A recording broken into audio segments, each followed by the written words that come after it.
Boa noite, bem-vindo ao Telenotícias, edição de domingo, 16 de outubro de 2022. Seguimos aos destaques do dia. CIP defende a necessidade de se criar condições para a diversificação da economia do país e que Moçambique deve olhar para a experiência de outros países.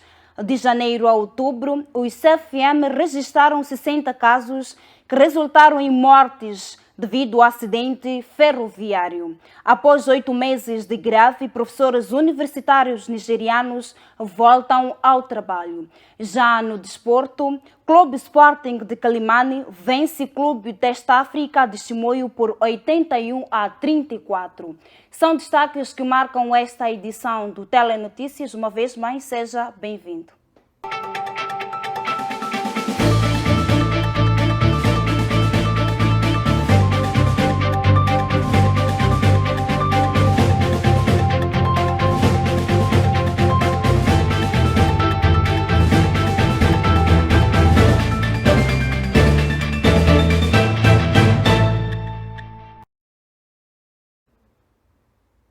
A província de Maputo é apontada como o maior corredor de acidentes ferroviários.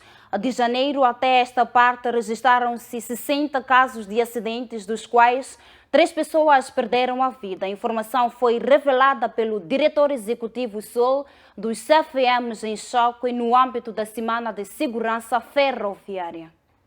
É o fim, portanto, da Semana de Segurança Ferroviária. Qual é o balanço que se pode fazer a esta altura? Bem, na verdade, seria simbolicamente o fim, mas para nós ferroviários não há fim. A segurança ferroviária convive conosco dia a dia. Isso quer dizer que desde o dia 1 de janeiro a dia 31 de dezembro, nós pautamos por segurança ferroviária. Razão pela qual estamos aqui, portanto, a incentivar as comunidades, no sentido de, juntamente conosco, lutar no sentido de minimizar a possível ocorrência provocada por alguns cidadãos de situações que propiciam incidentes ou acidentes ferroviários e que afetam as populações e, infelizmente, que até podem afetar também as vidas humanas. Só a título de exemplo, até agora, nós já tivemos cerca de 60 casos, de janeiro até agora, de acidentes que envolvem cidadãos, incluindo nas passagens de nível e mortes. Dessas 60, portanto, tivemos cerca de 3 mortes. A nível da Zona Sul, qual é a província mais crítica que tem mais acidentes ferroviários? Infelizmente é na zona de Maputo. Geralmente isto tem a ver com onde há maior densidade populacional, né? É por isso que estas campanhas, elas incentivam-se mais na Zona Sul, portanto na província de Maputo. É lá onde nós temos de trabalhar mais, que é para abarcar o maior número de cidadãos, né? Então é isso que estamos a fazer. E a nossa luta é ver se garantimos que haja 0 acidentes. Essa é que é a nossa meta. 0.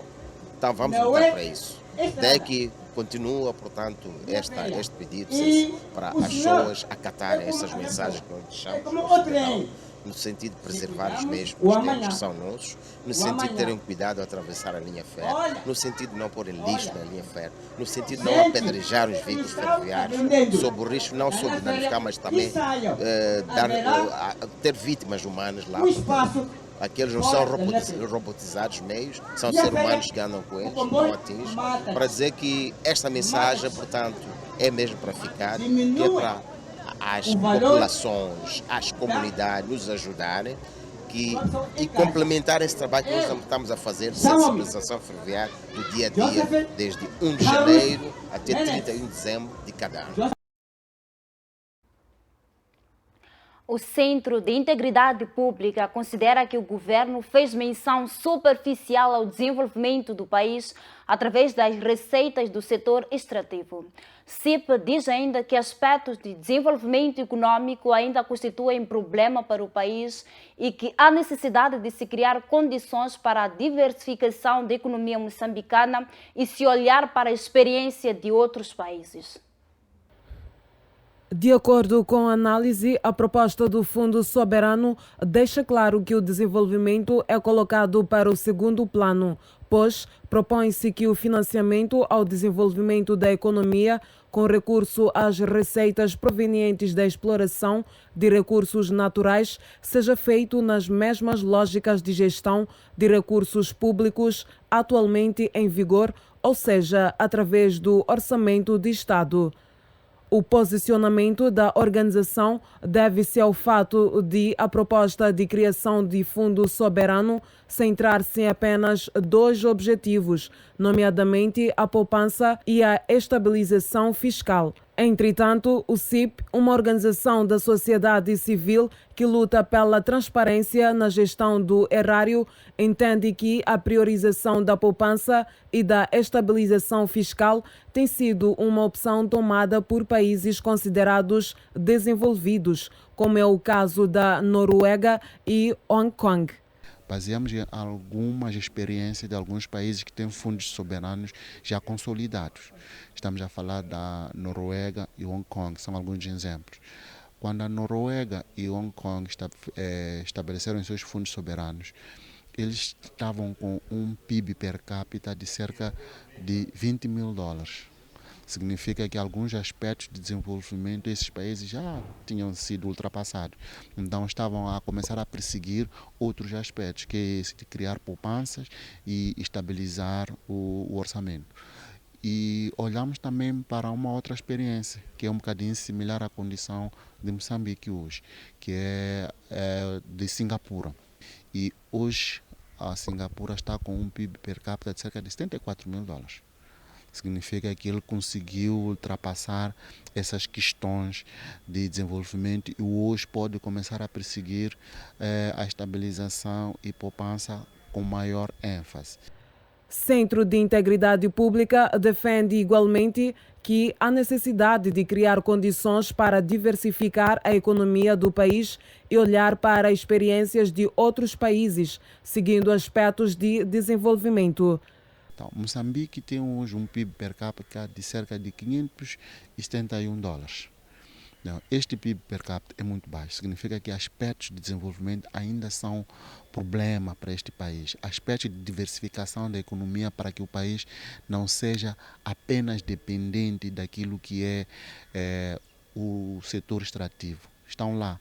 Então temos que criar condições para diversificar a nossa economia, não só criar essa estabilidade. Então, este fundo deveria, de certa forma, olhar para essa experiência de Singapura e tentar perseguir mais os aspectos de desenvolvimento e não é que deixa de lado os outros, mas é preciso dar maior ênfase, porque neste momento é apenas uma menção assim de leve.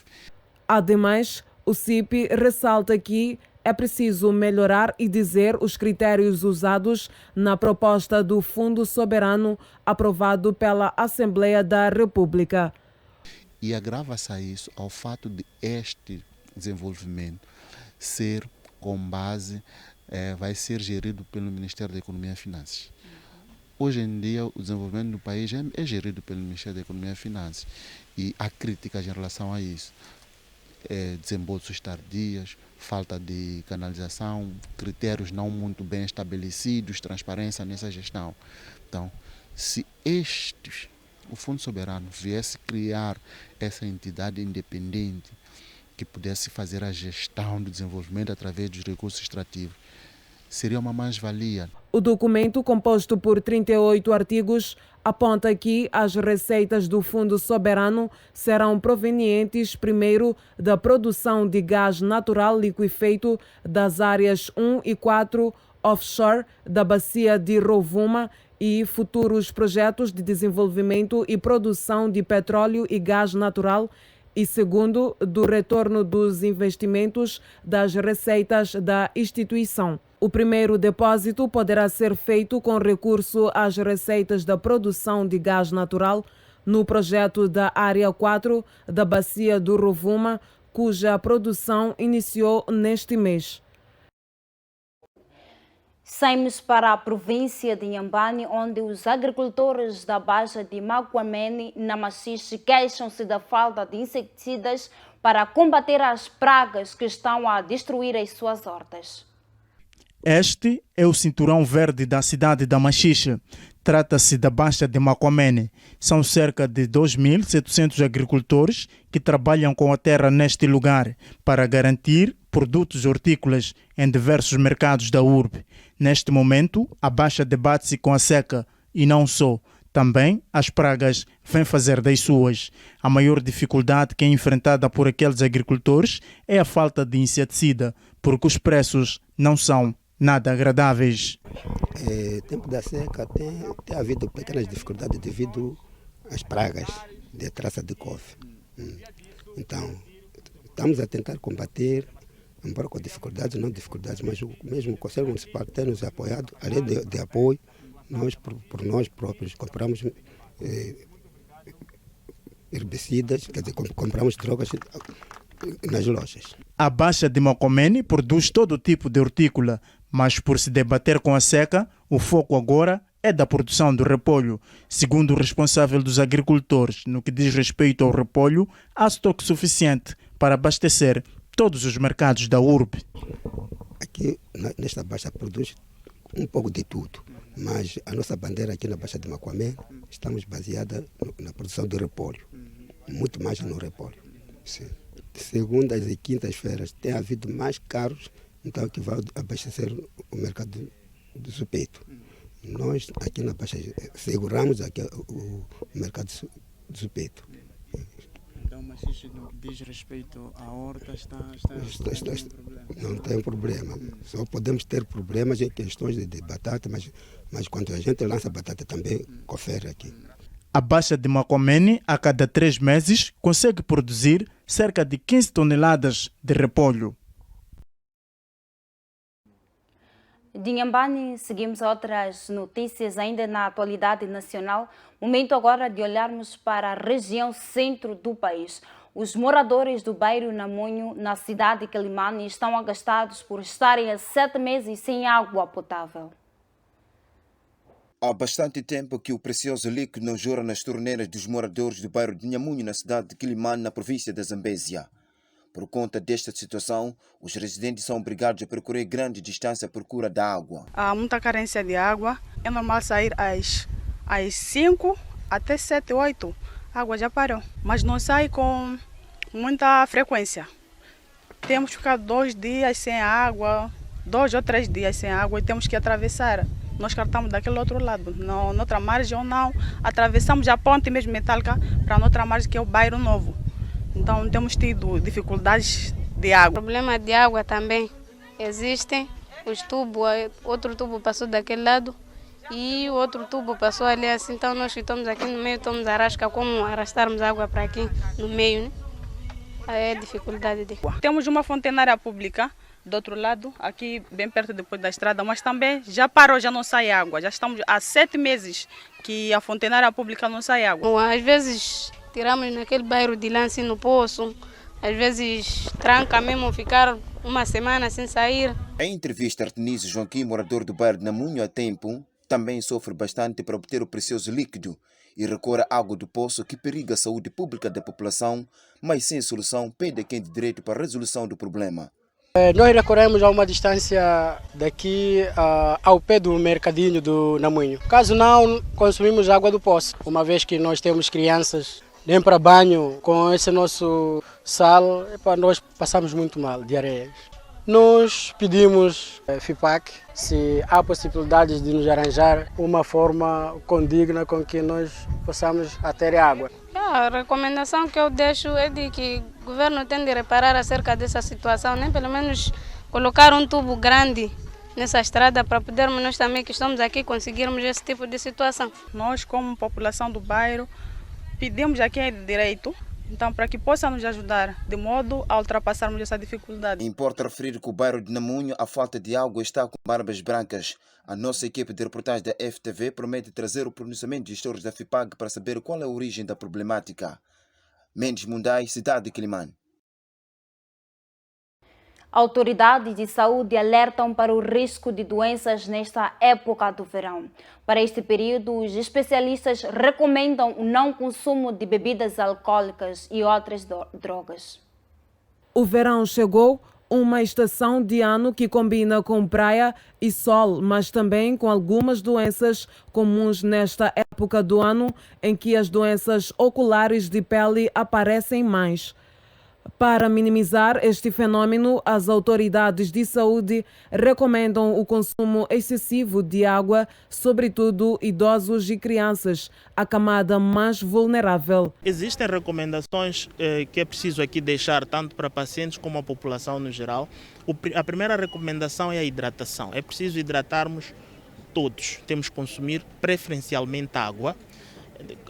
2 litros, 2,5 litros é o recomendável durante o dia. É preciso terem atenção a uma camada etária, uma faixa etária que são idosos e crianças, que muitas vezes têm perdas insensíveis, mas também muitas vezes estes pacientes não costumam a ter sede, ou se têm sede não conseguem exteriorizar, seja pela velhice, seja também pela criancice. É preciso a gente dar água regularmente, mesmo que não tenham sede. Mesmo para nós, que não somos velhos, né, nem crianças, é preciso também consumirmos líquidos com muita frequência. Para quem vai sair de casa, tem que se proteger usando chapéus, usando óculos, usando sombrinhas, usando protetor solar, usando cremes hidratantes. É preciso usar roupas leves, claras e também largas. Para quem fica em casa, ficar em um local isolado, sem um local fresco, com sombra, e que, acima de tudo, este local tenha também líquidos como água. E evitar exercícios ou atividades que aumentem a produção de calor. O alerta é mais direcionado a pessoas que consomem bebidas alcoólicas. É preciso também, a uma camada de pessoas que consomem álcool, explicar que o álcool não é recomendável nesta fase, porque o álcool aumenta a diurese. O que é a diurese? É o aumento de idas à casa de banho para urinar, e naturalmente essas perdas líquidas pela urina fazem com que a pessoa piore ainda mais a desidratação, que naturalmente nesta fase de calor a pessoa vai tendo por causa do calor. Devido a altas temperaturas, os alimentos, quando não bem conservados, apodrecem rápido. Daí que essas perdas pela pele através do suor. É esta recomendação. É preciso também deixar uma recomendação em termos de conservação dos alimentos. Os alimentos, quando mal conservados, principalmente nesta fase, podem apodrecer. Então, esta putrefação pode-se evitar usando frigoríficos, geleiras nesse caso. Com a putrefação, naturalmente, quando comemos estes alimentos, vão nos causar intoxicação. Essa intoxicação intestinal faz com que a gente vá várias vezes à casa de banho para tendo diarreia, neste caso, e vômitos. Então, que piora ainda mais as perdas que já vemos tendo através da pele. Recomendação importante: consumir mais hortaliças, legumes, frutas, consumir água, e para os doentes crônicos que já fazem medicação, como hipertensos e diabéticos, manterem as recomendações médicas em termos de medicação, mas acima de tudo recomendações em termos de dieta. Se há uma restrição, por exemplo, de sal, que mantenham. Se tem uma restrição hídrica, também que mantenham, porque nesta fase as chances de descompensar por doenças crônicas são maiores. No fim da sua locução, o especialista recomenda o uso de óculos para evitar a inflamação dos olhos. É momento agora de olharmos para a previsão do estado de tempo que poderá marcar as próximas 24 horas em Moçambique. Vamos acompanhar aqui as principais cidades moçambicanas, igualmente com as temperaturas máximas e mínimas que poderão marcar o dia de amanhã. Pemba, na região norte do país, poderá registrar uma máxima de 26 graus Celsius, uma mínima de 23. Nampula terá 34 de máxima e 18 de mínima. Lixinga, por sua vez, terá 29 de máxima, 15 de mínima, com previsão de céu parcialmente nublado. Da região norte, saímos agora para o centro do país, onde Quelimane vai registrar uma máxima de 31 graus Celsius, mínima de 21. Tete terá 39 de máxima, 24 de mínima. Beira, 30 de máxima, 23 de mínima. E Chimoio terá 30 de máxima, 18 de mínima. Para Chimoio, prevê-se céu parcialmente nublado para o dia de amanhã. E assim seguimos também com a previsão do estado de tempo. Neste exato momento vamos olhar para a região sul do Moçambique, onde em Inhambane vai registrar uma máxima de 28, mínima de 22, Xai-Xai 26 de máxima, mínima de 22, e Maputo terá 26 de máxima e 20 de mínima. Esse é o tempo que poderá caracterizar as próximas 24 horas em Moçambique. E para já saímos para uma curta pausa, voltamos dentro em breve com mais notícias nacionais e internacionais. Até já.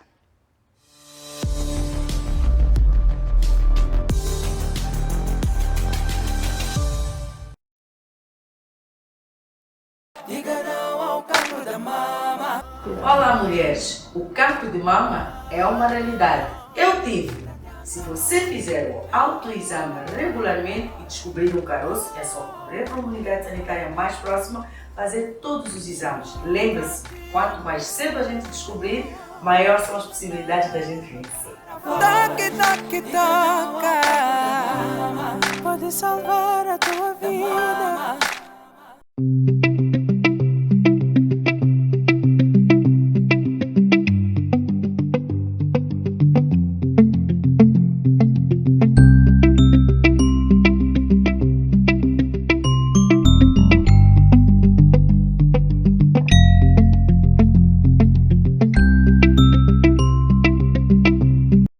Junta-te a nós, venham todos levantar a voz. Diga não ao cancro da mama. Então nós, como Organização da Mulher Moçambicana, queremos apelar a todas as mães para ter essa cultura de sempre fazer um rastreio para ver qualquer coisa estranha que está no seu corpo. Ir ao posto de saúde, não dizer, se sentir alguma coisa, diz que isto vai passar. Vai passar. Às vezes não passa, é mesmo o cancro da mama. Portanto, todas nós temos que fazer esse trabalhinho, é muito simples. Quem é que não pega na sua mama todos os dias? Todos os dias vamos tomar banho. E nesse momento, a gente pode fazer o teste. Depois de fazer o nosso teste, aquilo que sentirmos de estranho, o melhor irá quem sabe mais. Também queremos apelar que esta iniciativa não seja só para o mês de outubro, seja uma iniciativa para sempre. Toque, toque, toca. Pode salvar a tua vida.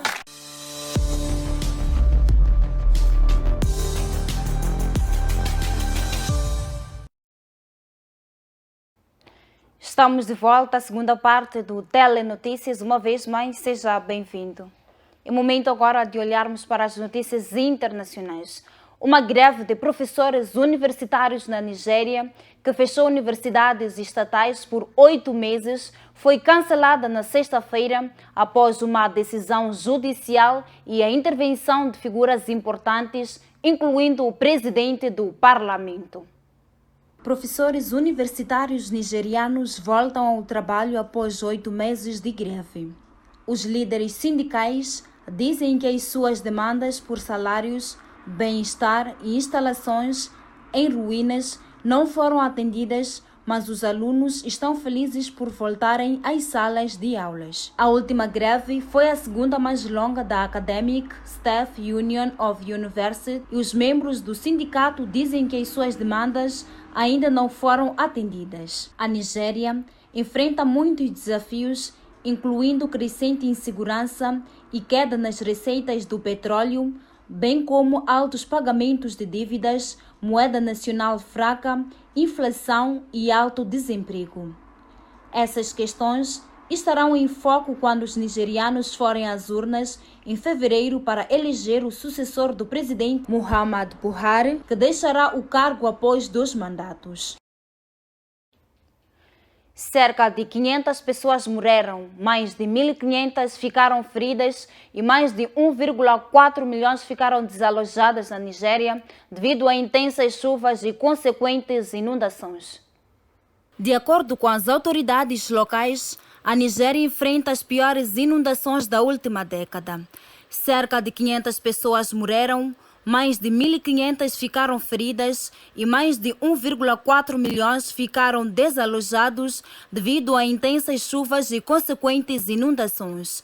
Vastas áreas do país mais populoso da África ficaram devastadas. De acordo com a Euronews, crescem agora os temores de que estas inundações possam piorar a insegurança alimentar e a inflação. De África saímos para outros continentes. Milhares de pessoas responderam à chamada da Confederação Geral dos Trabalhadores Portugueses e desfilaram este sábado pelas ruas de Lisboa e do Porto. Jovens e pensionistas responderam à chamada da Confederação Geral dos Trabalhadores Portugueses e juntaram-se exigindo em uníssono aumento dos salários e das pensões perante a pressão crescente do custo de vida.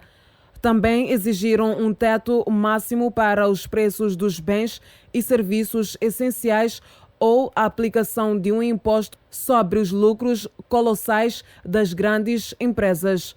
Deixaram igualmente a promessa de novas ações, como a greve de 18 de novembro, anunciada pela Frente Comum de Sindicatos da Administração Pública. As tropas ucranianas repeliram ataques em 11 pontos da linha da frente da guerra contra a Rússia este sábado. De acordo com Kiev, não tiveram de recuar, mas o presidente Volodymyr Zelensky reconhece que em algumas áreas os ataques colocaram sob pressão o exército ucraniano. A Rússia, por outro lado, diz que os ataques afetaram as linhas de fornecimento de eletricidade de muitas partes da Ucrânia. Mas, segundo a Euronews, outras fontes referem que o impacto para já, pelo menos, é mínimo. Kiev e o Ocidente acusaram, entretanto, o Irão de fornecer drones a Moscou para apoiar a máquina de guerra russa, mas Teherão nega que o tenha feito. A Ucrânia diz que vai resistir custe o que custar. Estamos a fazer o nosso melhor para derrubar mais mísseis e drones inimigos, para desarmar mais posições de ataque do exército russo. E certamente chegará o dia em que nosso Estado será capaz de cumprir totalmente essa tarefa, insistiu Volodymyr Zelensky. A questão dos drones de fabrico iraniano será discutida esta segunda-feira durante o Conselho de Ministros dos Negócios Estrangeiros da União Europeia em Luxemburgo. Com essa notícia internacional, saímos agora para uma curta pausa. Voltamos em breve com mais notícias. Até já.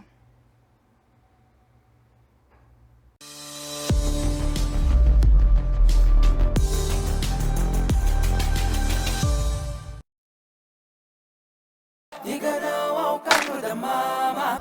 Olá, mulheres. O cancro de mama é uma realidade. Eu tive. Se você fizer o autoexame regularmente e descobrir um caroço, é só correr para uma unidade sanitária mais próxima, fazer todos os exames. Lembre-se, quanto mais cedo a gente descobrir, maior são as possibilidades da gente vencer. Toque, toque, toca, pode salvar a tua vida.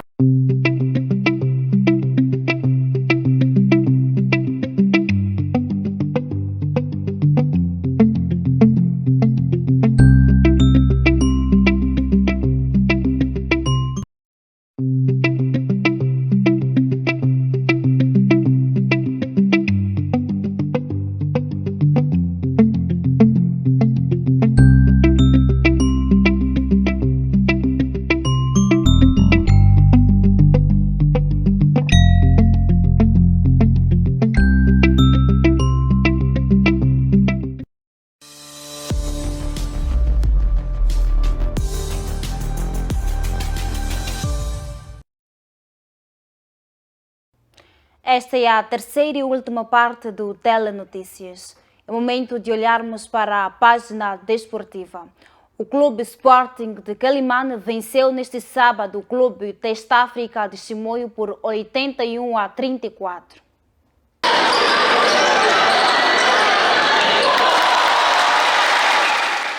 O Clube de Sporting de Quelimane defrontou a formação dos Testa África de Chimoio na sua segunda jornada do Campeonato da Pool para apuramento da Zona Centro. com seu público no pavilhão de desporto da Zambésia e venceu o seu adversário por 81-34. E com esta vitória, a equipa de Sporting lidera o campeonato de apuramento da Zona Centro. Já realizamos 2 jogos, saímos vitoriosos nos 2 jogos, mas ainda não acabou. Ainda temos o jogo da manhã, se por acaso a gente perde, complica tudo. Jogamos bem, deu para jogar toda a equipe, todos jogarem, pontuarem, foi um jogo bom. Dar parabéns também aos meus atletas, têm se portado bem, têm se empenhado ao máximo. Mesmo com a derrota, o técnico desta África reagiu nos seguintes termos. A Testafa estava parada há muito tempo, sem movimentar a modalidade de basquetebol. Por não começar a movimentar a modalidade de basquetebol, é claro que não tínhamos muita competição para essa fase que chegamos. Vamos ver que temos que preparar cada vez mais, mas a equipa não está tão mal. Temos muitos anos sem participar nesse campeonato, mas tenho a certeza que a partir do próximo ano contem com a Testafa. Em entrevista, o jogador de Testafa de Chimoio, Edson João, disse que foi boa partida, mas pecaram nas finalizações. Eu acho que o jogo de hoje foi melhor que ontem. Tivemos boa performance na defesa, mas falhou-nos mais o ataque, diferente de ontem. Ontem atacamos mais, defendemos menos. Então hoje foi algo diferente. Defendemos, não conseguimos finalizar no ataque. Já o jogador de Sporting de Quilimane, Pio Matos Júnior, afirmou que está feliz pela vitória e garantiu que vão trabalhar no sentido de vencer mais as outras partidas. Eu acho que vencer por 1, vencer por 20 é sempre vencer. Sofrer ou sem sofrer é sempre vencer. O importante é ganharmos ritmo. Somos uma equipe que muitos jogadores estavam parados, outros lesionados, que é o meu caso. Estou feliz em estar aqui, ajudar a minha província que me viu nascer. É um orgulho enorme e tenho a dizer que vamos continuar a trabalhar. Importa referir que o clube de Sporting de Quilimane lidera o campeonato da Pool para apuramento da Zona Centro.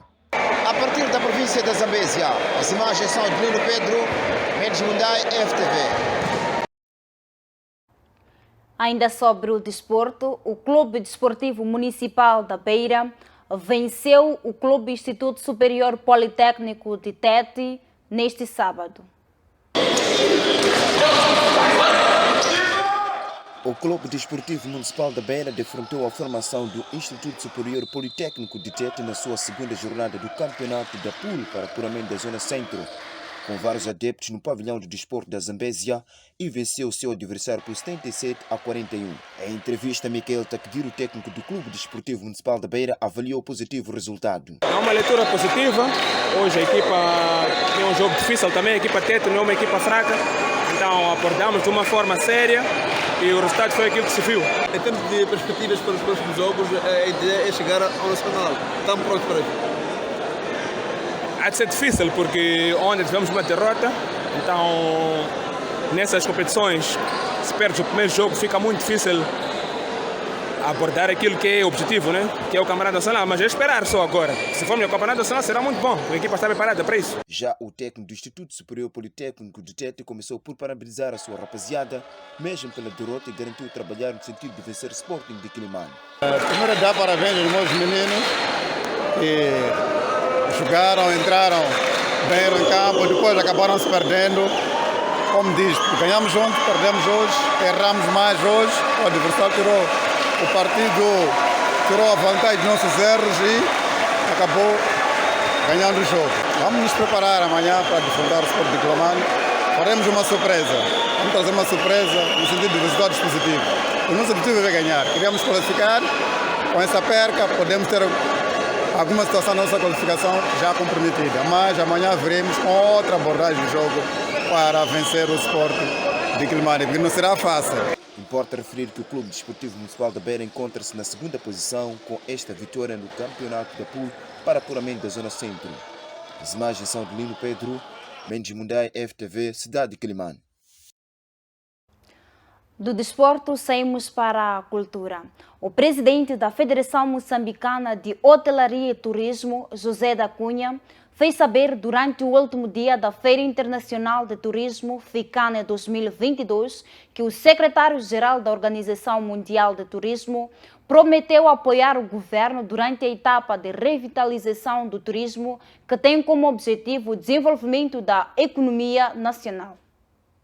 O último dia da Feira Internacional do Turismo FICANE 2022 contou com a presença do primeiro-ministro Adriano Maleani e foi marcado também pela retrospectiva feita dos dias anteriores do evento. José da Cunha, presidente da Federação Moçambicana de Hotelaria e Turismo, FEMOUR, recordou as atividades realizadas na feira. Como fator de desenvolvimento econômico, este lema tem que estar nas nossas consciências. Todos nós, moçambicanos, parceiros e aqueles que vendem a imagem deste país fora de portas. Tivemos aqui 25 promotores de venda de destinos turísticos.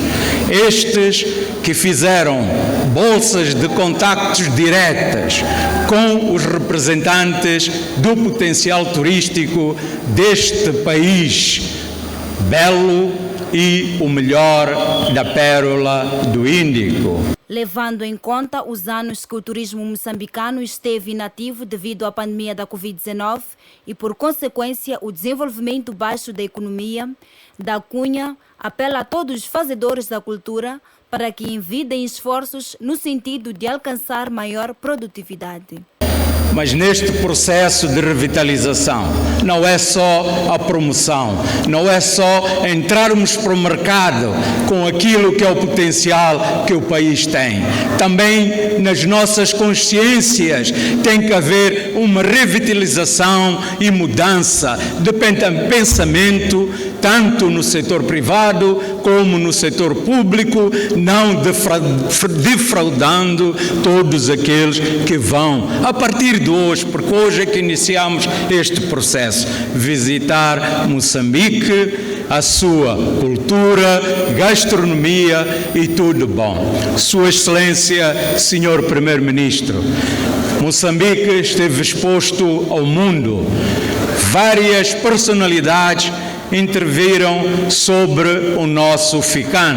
Há aqui que realçar a intervenção do senhor secretário-geral da Organização Mundial do Turismo, que prometeu apoiar o nosso governo para esta etapa de revitalização. A revitalização do turismo em Moçambique, não podemos continuar como setor privado, como setor público, a falar do que passamos na Covid-19, porque o mundo passou. Sendo o turismo uma área que abrange muitos setores, segundo o presidente da FEMOUR, é importante que senhores fazedores da cultura façam o vosso papel para que Moçambique volte a estar na linha do mercado, para que nós, empresários do setor turismo, ganhemos dinheiro e o nosso governo também ganhe com os nossos impostos e o país tenha mais investimento para as áreas sociais que muito precisa. Meus senhores, minhas senhoras, o recado que está aqui não é só para o governo, é para vocês todos, porque nós, o turismo, estamos a servir para uma área transversal, para os bancos e o transportes e outros serviços. No entanto, nós todos, moçambicanos, temos que nos estar preparados para amanhã. Amanhã começa a revitalização da indústria hoteleira neste país. É com os ditos no último dia da FICAN 2022 que colocamos o ponto final nesta edição do Telenotícias. Para já, desejamos continuação de uma excelente noite a todos os telespectadores. Acompanhem a seguir a grande reportagem. Boa noite e até mais.